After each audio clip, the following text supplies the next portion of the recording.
मैं संदीपा आपका अपने चैनल पर स्वागत करती हूँ। आज हम 1 बाइट गुजिया बनाने वाले हैं जिसकी सामग्री इस प्रकार है। तो चलिए शुरू करते हैं। सबसे पहले हम घी को मेल्ट कर लेंगे। हमने 1 टेबलस्पून करीब घी लिया हुआ है। आप चाहें तो इसे स्किप भी कर सकते हैं या ज़्यादा भी ले सकते हैं। 1 कप सूजी या रवा लेकर उसे अच्छी तरह घी में भून लेना है। अच्छी तरह ब्राउन हो जाए और खुशबू आने लगे तब तक हमें इसे भूनना है। अब हम सूजी को थोड़ा सा ठंडा होने के लिए अलग रख देते हैं। यहाँ हमने 1 पाव खोआ लिया हुआ है। इसे मैंने पहले भी पका चुकी हूँ। ये पका हुआ खोआ है, लेकिन अभी इसे मेल्ट करना है और हमें सूजी के साथ इसे मिक्स करना है, इसलिए थोड़ा हम इसे आंच पर मेल्ट कर लेंगे। अब हम इसमें 1 कप सूजी मिक्स कर देंगे और अच्छी तरीके से इसे मिक्स कर लेंगे। ज़रूरी नहीं है कि आप पका हुआ खोआ ही ले या नॉर्मल खोआ लेकर उसे मेल्ट कर सकते हैं। मेरे पास ऑलरेडी पका हुआ रखा था, इसलिए मैंने ये यूज़ किया है। इस मिश्रण को ठंडा होने के लिए हम अलग निकाल लेते हैं। यहाँ मैंने 1 कप मैदा लिया है। 1 टेबलस्पून करीब घी लेकर इसे अच्छी तरह मोयन देंगे। आप चाहें तो तेल का मोयन भी दे सकते हैं। घी और मैदे को अच्छी तरह मिक्स कर लीजिए।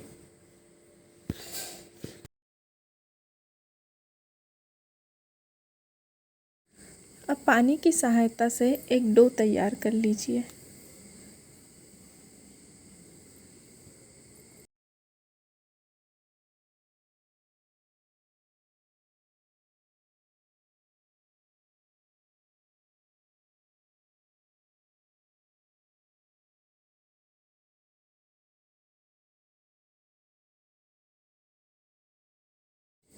अब इस डो को 10 से 15 मिनट रेस्ट के लिए छोड़ देते हैं।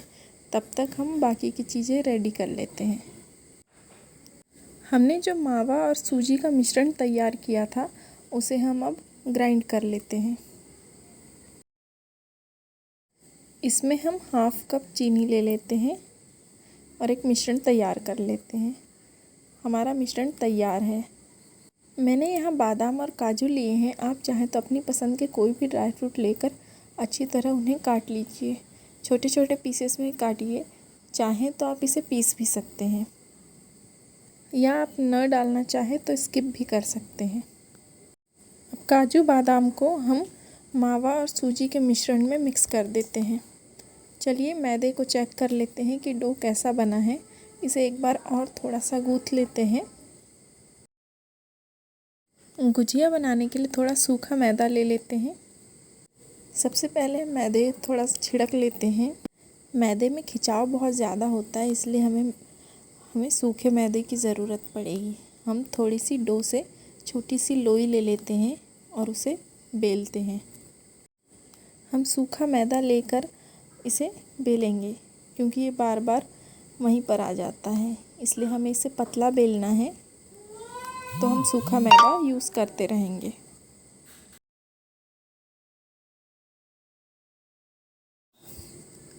अब हम इस तरह का छोटा कोई ग्लास या कटोरी जिसके किनारे से शार्प हो ले लेंगे और उससे छोटा छोटा कट लगा देंगे और इस तरीके से छोटी छोटी रोटियां निकाल लेंगे।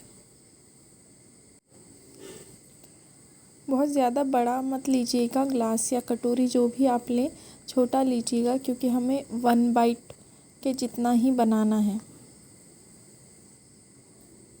हम यहाँ छोटे छोटे गुजिया बनाने वाले हैं, तो आप उस हिसाब से ही कटोरी या ग्लास चूज़ कीजिएगा। बच्चों की ग्लास परफेक्ट होती है इसे बनाने के लिए।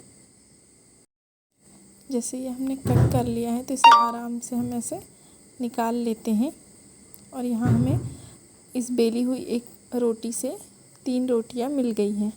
तो हम ये जो मिश्रण है इसमें थोड़ा थोड़ा चम्मच की सहायता से लेंगे और इनके बीच में रखते जाएंगे। इस तरह हम इनमें फिलिंग भरेंगे चम्मच की सहायता से। बहुत ज़्यादा फिल ना करें, अदरवाइज़ ये बंद नहीं होंगे या बार बार फटेंगे। अब यहाँ पर हमने थोड़ा पानी लिया हुआ है और हम एक साइड मतलब आधी रोटी में ही पानी लगाएंगे, पूरे में नहीं लगाएंगे। मिश्रण को अच्छी तरह उसमें अंदर की तरफ रखेंगे और ऐसा आधा फोल्ड करके चिपका देंगे। अब यहाँ पर जैसे हमारे हाथ गीले थे, पानी लिया था तो ये अच्छे से चिपक नहीं रहा है, नीचे जा रहा है। तो यहाँ पर हम सूखा मैदा लगा सकते हैं अपने हाथ में, उंगलियों में, और उसके बाद हम चिपकाएंगे तो ये अच्छी तरीके से चिपक जाएगा। ये देखिए इस तरीके से। हम एक और बना कर देख लेते हैं। इस तरह आधी रोटी में पानी लगाना है और ऐसे फ्लिप करना है, जस्ट हाफ, और थोड़ा सूखा मैदा लेकर उनके किनारे किनारे पे उंगलियों की सहायता से थोड़ा थोड़ा हल्का ही प्रेस करना है। उसके बाद ये इस तरीके से ये देखिए अच्छी तरह ये किनारे सील हो गए हैं।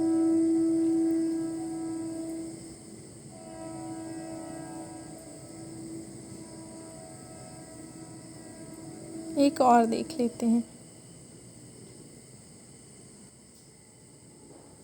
ये हमने इस तरीके से सूखा आटा लिया है।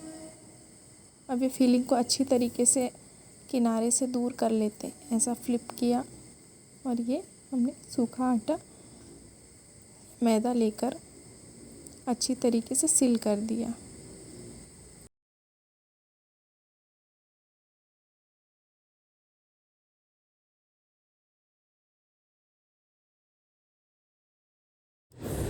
अब हम बाकी बचे डो से भी इसी तरीके से गूंजे तैयार कर लेते हैं। आप चाहें तो इसे हथेली में रखकर इस तरह से भी बना सकते हैं, अगर आपसे बेलना पारिस पे नहीं बन रहे हैं। अब हम एक पैन में ऑयल गर्म कर लेते हैं और डीप फ्राइंग के लिए गुझों को डाल देते हैं। जैसे ही गुझे एक साइड से ब्राउन हो जाए, हमें इन्हें फ्लिप कर देना है ताकि ये दोनों साइड से अच्छी तरह पक जाएं। गुझे दोनों साइड से अच्छी तरह पक गए हैं या फ्राई हो गए हैं, तो हम इन्हें अब प्लेट में निकाल लेते हैं। इन्हें थोड़ा ठंडा होने के बाद हम सर्व कर सकते हैं। बाकी बचे गुझों के साथ भी सेम प्रोसीजर रिपीट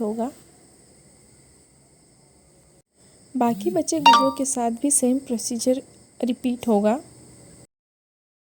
हमारे 1 बाइट गुझे बिल्कुल रेडी है सर्विंग के लिए, तो प्लीज़ एक बार ज़रूर ट्राई कीजिएगा। Thank you so much for watching.